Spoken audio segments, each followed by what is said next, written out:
అర్థం చేసుకోలేని వారి దగ్గర వాదన అనవసరం. లోపాలు వెతికే వారి దగ్గర నీ వివరణ అనవసరం.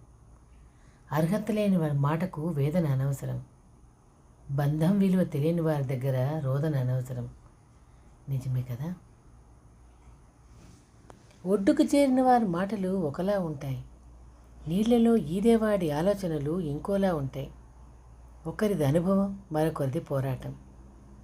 ఈత వస్తేనే నీళ్లలో బ్రతకగలం, లేదంటే అంతే కొట్టుకుపోతాం. కానీ ఈ సమాజం మధ్య మనం బ్రతకాలంటే చాలా చాలా విద్యలు తెలుసుకొని ఉండాలి. లేదంటే మన జీవితం కూడా అంతే. జీవితంలో ఎవరూ ఊరికే పరిచయం కారు.